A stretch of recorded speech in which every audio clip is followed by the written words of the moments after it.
Hello, my karmically connected friend. Close your eyes for a moment and imagine a misty morning by an ancient temple. The sound of the temple bell rings out and then slowly fades into the void, leaving behind a vast, tranquil silence. Golden leaves gently fall onto the surface of a still lake without disturbing the water. That is the most beautiful image of a peaceful mind. The Buddha once taught us a profound truth. Silence is better than unmeaning words. Yet, let us look at our modern lives today. We are living in an era of endless, noisy connection. Every day we wake up, we feel compelled to share everything. We post our emotions on social media, we recount our plans, and we expose even our most private corners in hopes of finding empathy. But paradoxically, the more we share, the more agitated, anxious, and empty our souls become. Have you ever realized that after a long conversation or a post online, you suddenly feel your energy drained?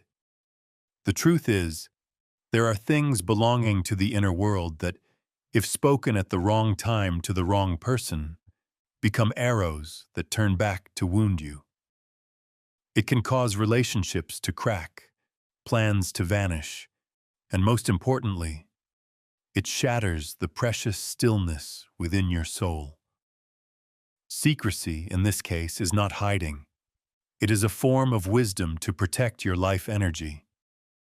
So, what are the treasures that need to be carefully stored in the chest of consciousness to protect your peace?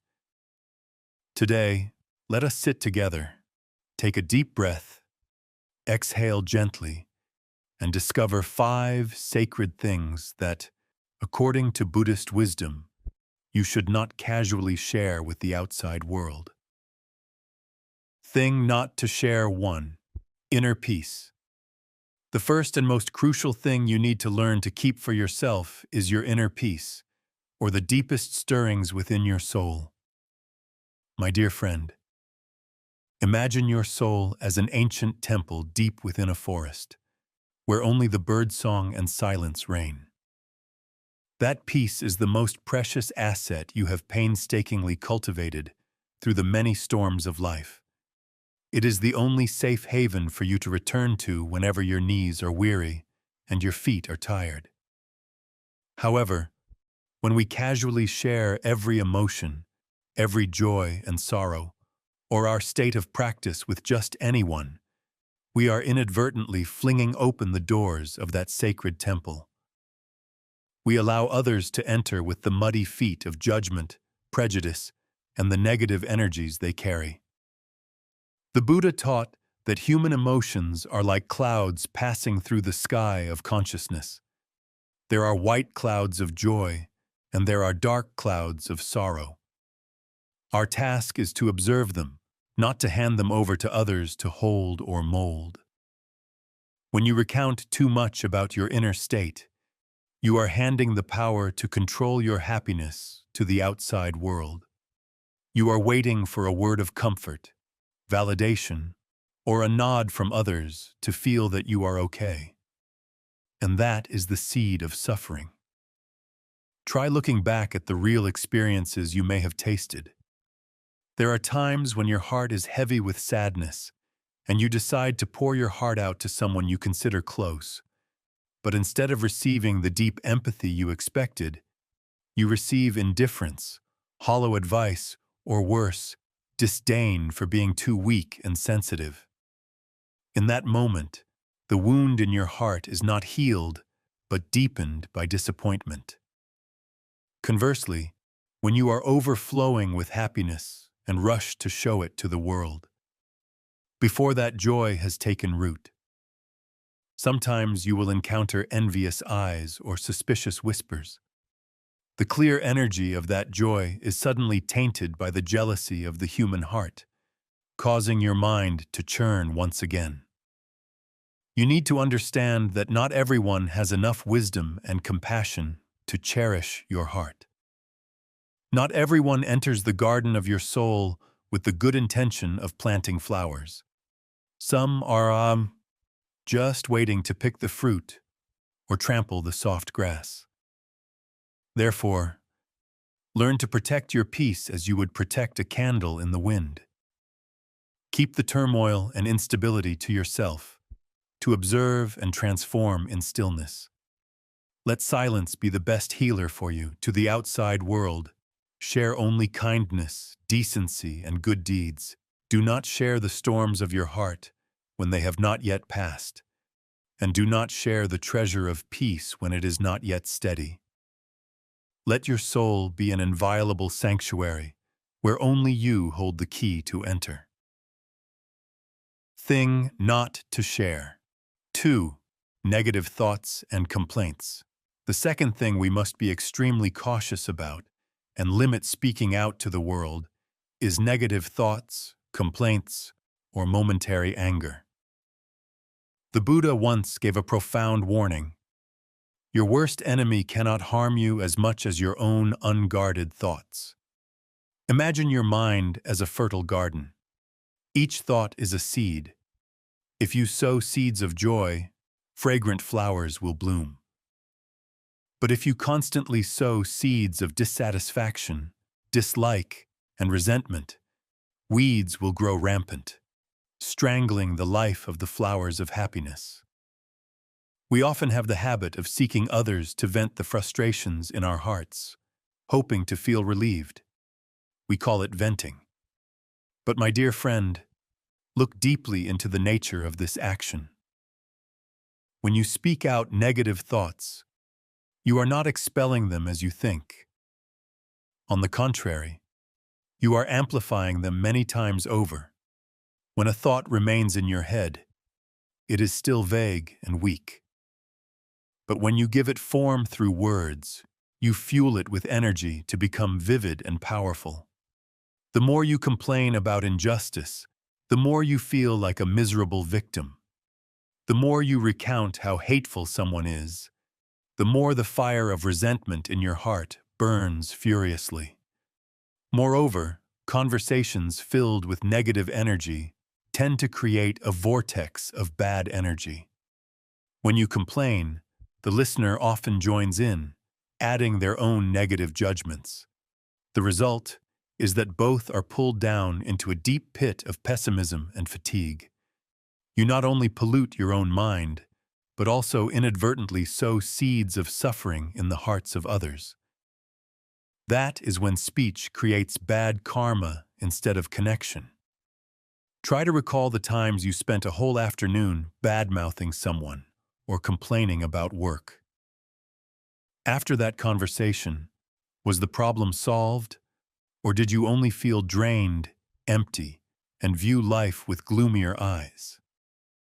That is the expensive price of not guarding your speech.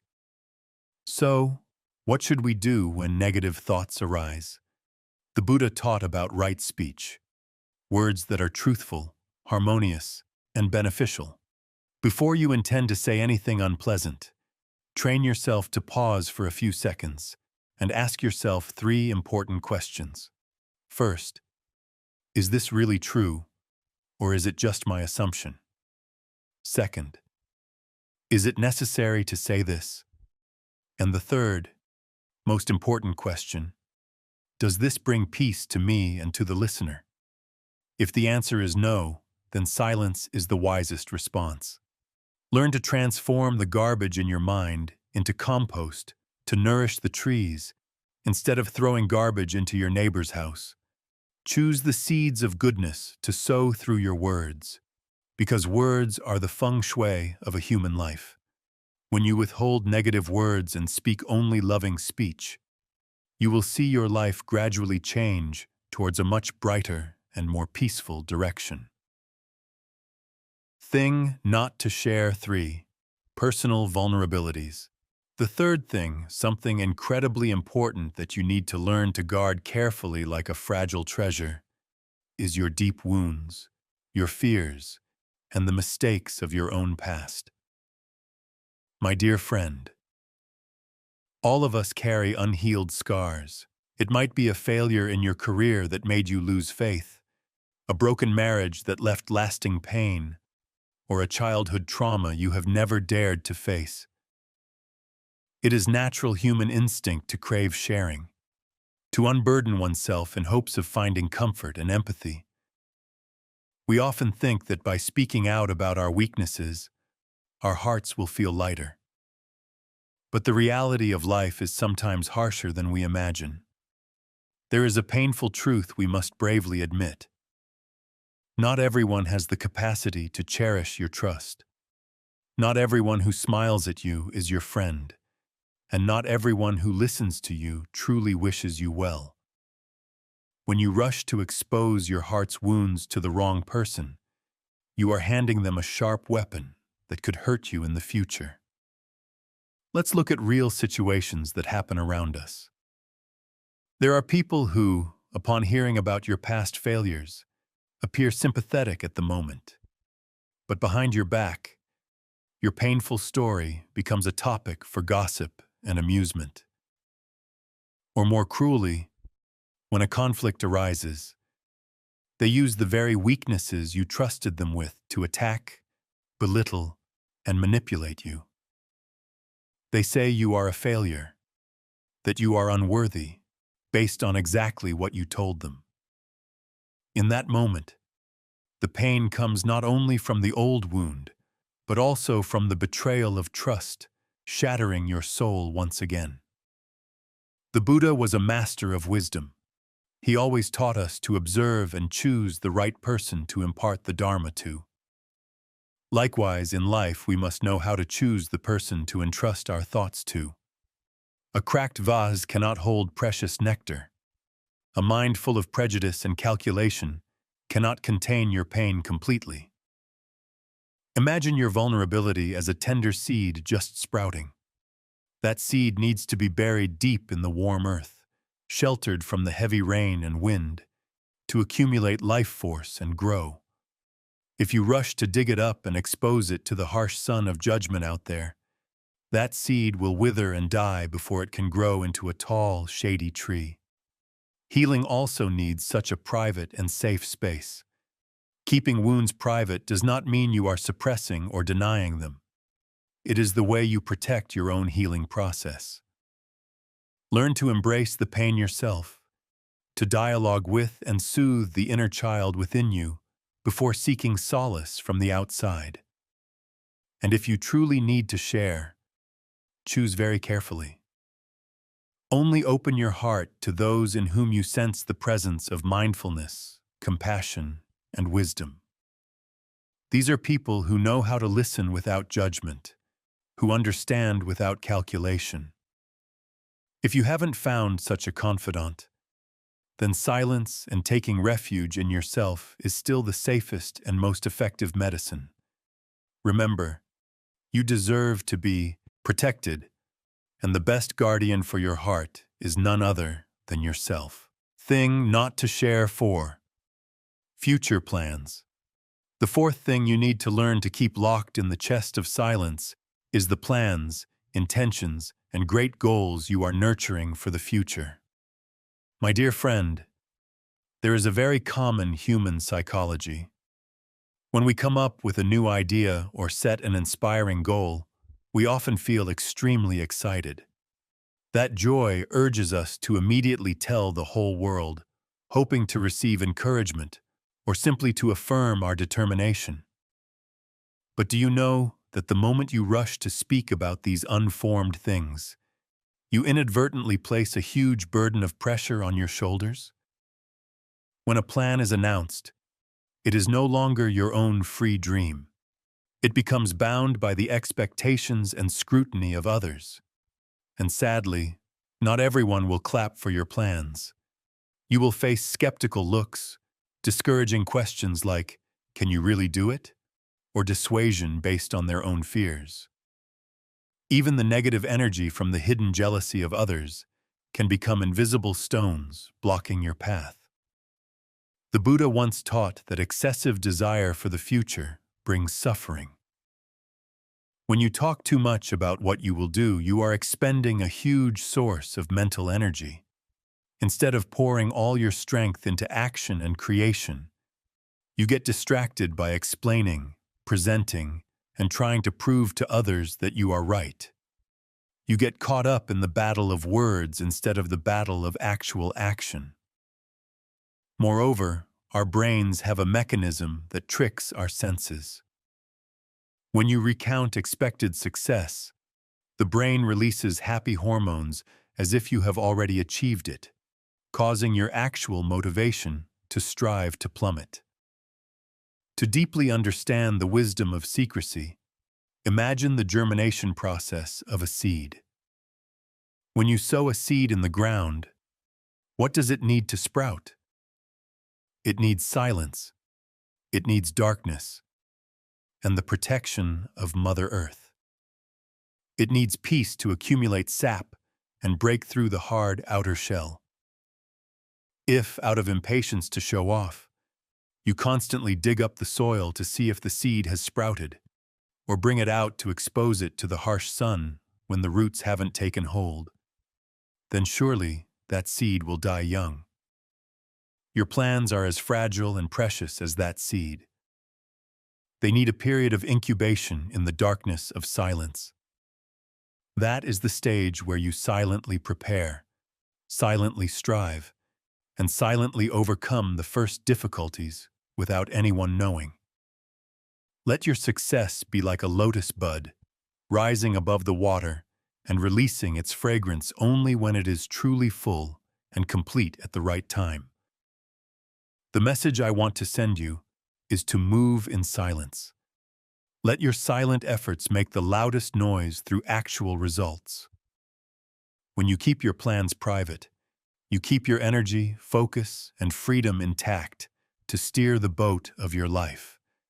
Do not let your dreams die just because of careless words. Protect them, nurture them in stillness, and let tomorrow answer for everything.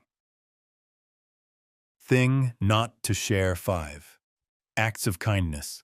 The last thing, and also the most subtle lesson in soul cultivation that I want to impart to you, is to keep private the good deeds and acts of help you have given to this world. My dear friend, doing good deeds is a noble quality, the most brilliant expression of compassion. But there is a very thin line between genuine kindness and feeding an arrogant ego that we sometimes do not realize. When you reach out to help someone, whether it is giving money, contributing effort, or simply offering a timely word of comfort, a natural joy arises in your soul. That is a very beautiful thing. However, if immediately after that, you go around telling that story everywhere, posting it on social media, or boasting to friends to seek praise, then the nature of that action has changed completely. At this point, the good deed is no longer an act of unconditional love. It has turned into a transaction. You trade material things for fame, admiration, and stroking your ego. The Buddha taught about the spirit of dana paramita, perfection of generosity, which means giving completely without attachment. Giving material wealth, giving fearlessness, or giving truth. All reach the highest realm only when the giver does not see themselves as a benefactor, does not see the receiver as a debtor, and does not expect any return, not even a thank you.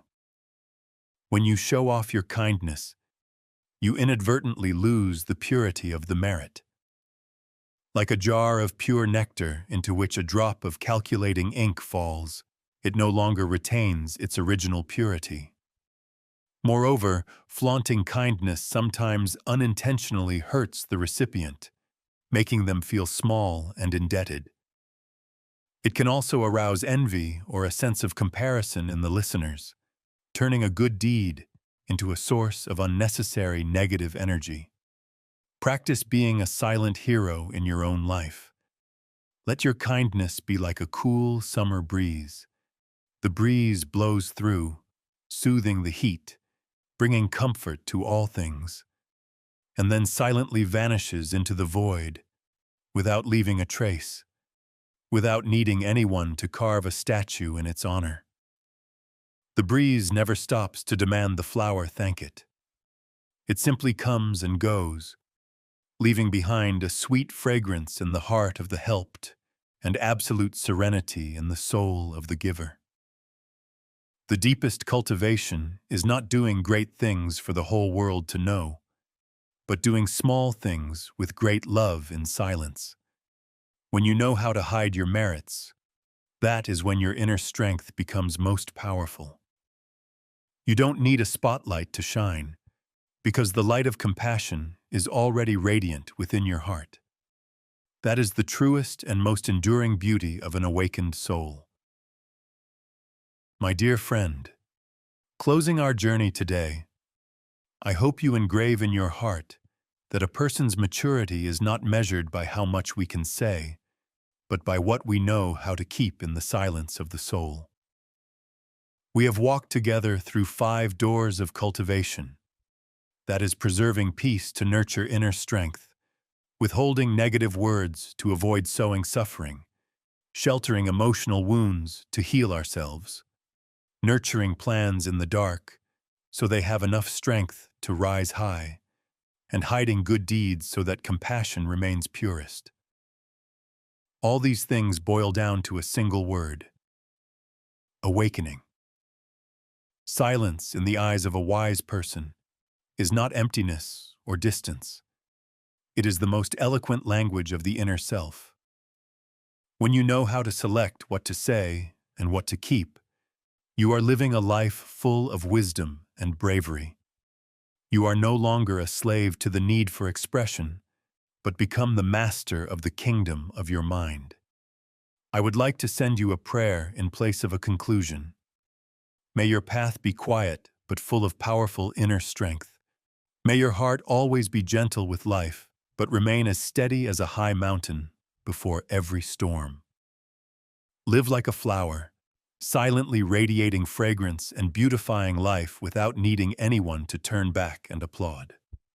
Goodbye, and see you again in peace.